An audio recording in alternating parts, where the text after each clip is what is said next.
there will be control. Okay, so this is part 3. So I just wanted to share a little bit more about my experiences for the subsequent 7 ceremonies because it was very different from the first 3. So in the first 3 ceremonies I was in the jungle in a group of 20-30 people, and I find it really difficult in that number to fully let go. Some people have told me they've sat in ceremony with like 70-80 people, and I just don't think I could do that. For me, I had to feel safe, and so after the first 3 ceremonies, when I felt called to sit again, I went to the opposite coast of Costa Rica to a centre called Soma, which was recommended to me by someone who'd sat with them. And I looked into it, and they have a maximum of 6 people in their groups. And I'm not being like paid to advertise them or anything. I just think they're amazing, and it worked so much better for me being in a small group. And I sat 3 times, and little by little I started to feel like I could kind of relax and let ayahuasca in and do the work properly. I was still holding on to so much control. I just couldn't let go. And then I sat again as a single ceremony, and then I didn't think I'd go back again. I wasn't really sure what was going to happen because I didn't really know why I was going. But I just knew that I had to again.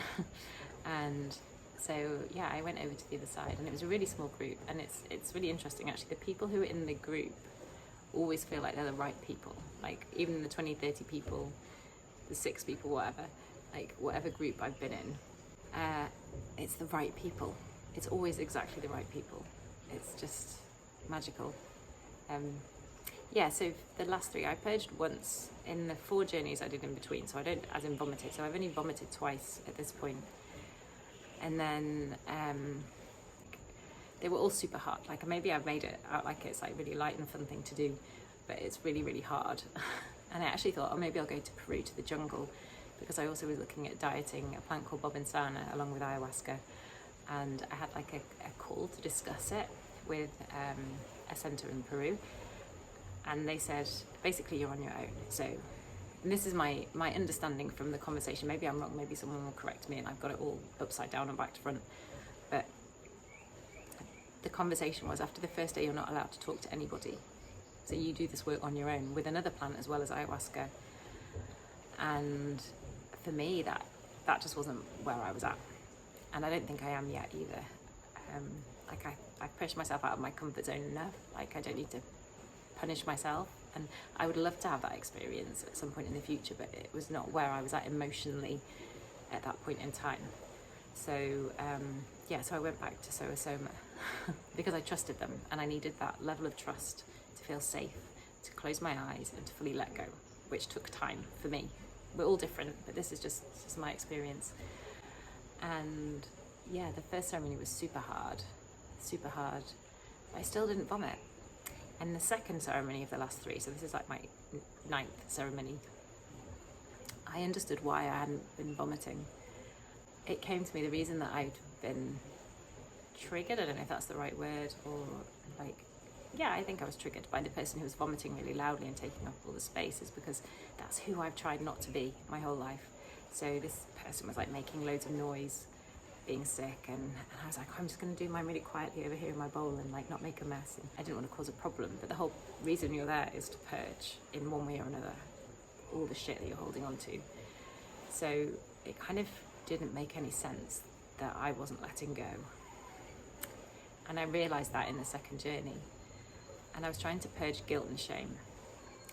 And I had this voice that's why I hadn't been sick, because I was trying to be this good little girl and not make a noise and blend in. And then I had a vision that there was this big tree, this beautiful big tree in the grounds called the Big Tree. And we'd given offerings to the tree in the day, and I hugged the tree, and it just had a beautiful energy. I just felt really connected to this tree. And this tree came to me in ceremony, and she turned into all women in my ancestral line. So she became all women since the beginning of time. And I started to get these emotions and feelings of all women since the beginning of time, which was a lot.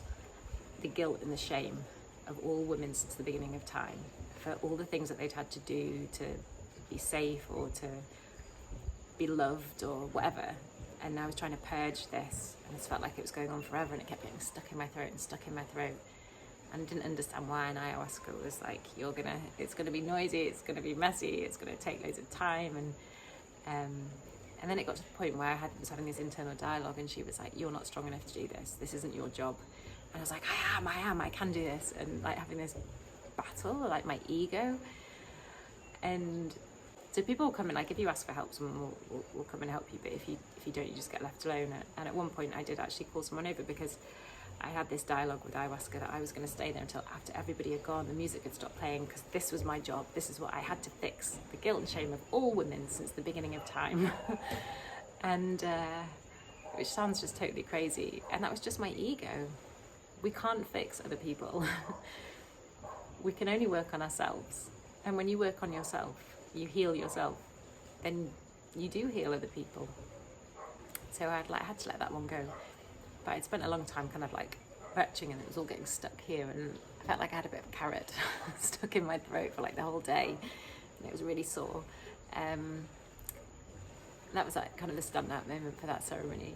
And then the last one, I actually had a rose quartz crystal, which is my favourite crystal, and I hadn't had it out for ages. And then that day, it just appeared in my room. I don't know where it was, and I cleansed it and I put it out in the sun, and I didn't really know why.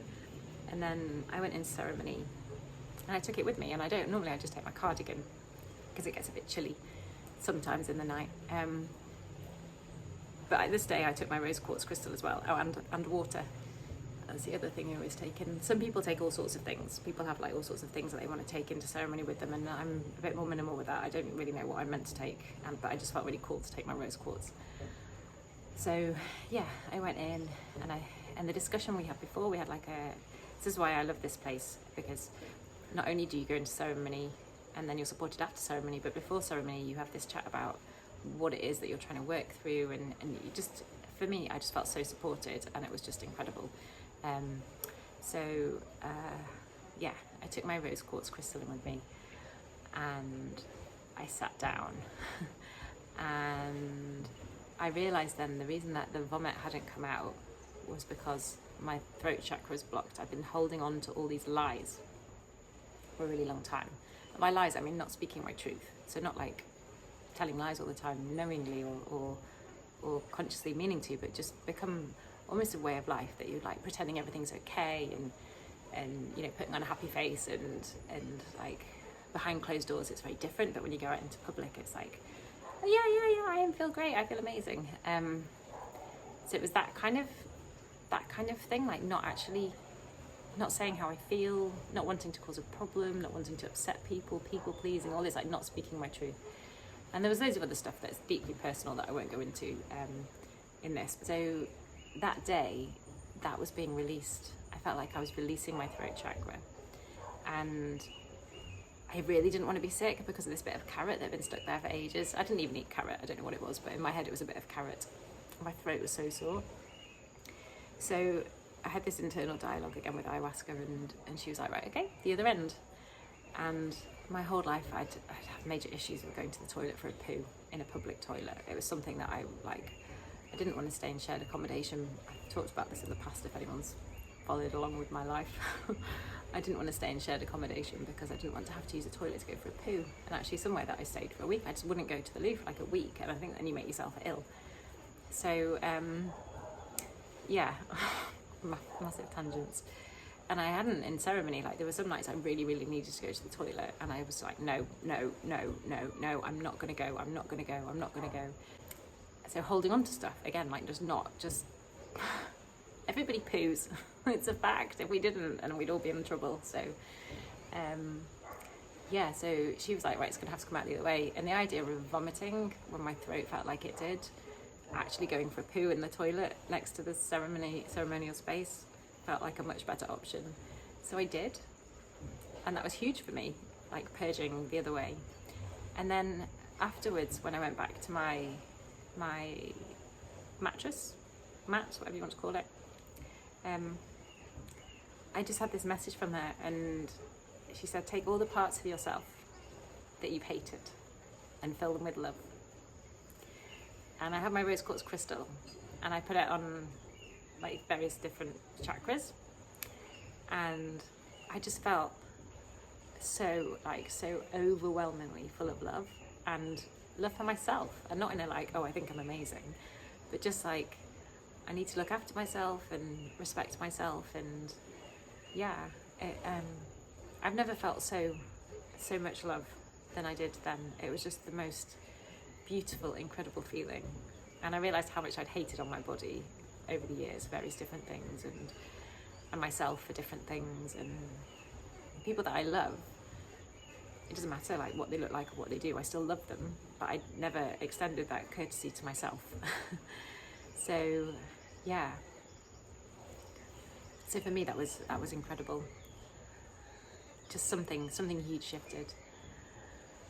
And yeah, so the whole reason I guess I wanted to share about this, it wasn't to share what I shifted, because as I said, that's deeply personal and I'm not going to talk about it openly on here. I had various types of therapy for years and years, and therapy is incredible. It helps me so much. And this isn't a quick fix. The people who I sat with actually recently did a post about this. It's not a quick fix. Like, to go there expecting to sit with ayahuasca once and then all your problems just to disappear it's a beautiful idea. But I think I'm not experienced enough to know, but I would assume that doesn't really happen for anybody. And I never used to understand why people would go back and sit again and again, and it's because each time you get something new and something different. I don't know, I think I probably will sit again actually with ayahuasca at some point, but when she calls me, I don't feel called at the minute. And I think at some point I'll go to the jungle in Peru, because this plant bobinsana, I feel really called to diet bobinsana as well, but I just wasn't there mentally. I didn't have and this is an acknowledgement of I'm not that strong. I didn't have the emotional capacity to be silent on my own for 11 days in the jungle in Peru, having minimal food, no human interaction, and going through this journey on my own. So I guess my take-home message, for want of a better word, would be, when you're looking for centres, maybe take into account the support that's offered, how many people will be in ceremony. It takes a long time afterwards. Like, I'm still processing, like, it's 2 weeks ago now, my last ceremony, and I'm still processing now and integrating, and I'm trying to stick to the diet and to be kind to myself, and to fill all the parts of myself that I ever hated with love. Because at the end of the day, that's what matters. Love is the answer.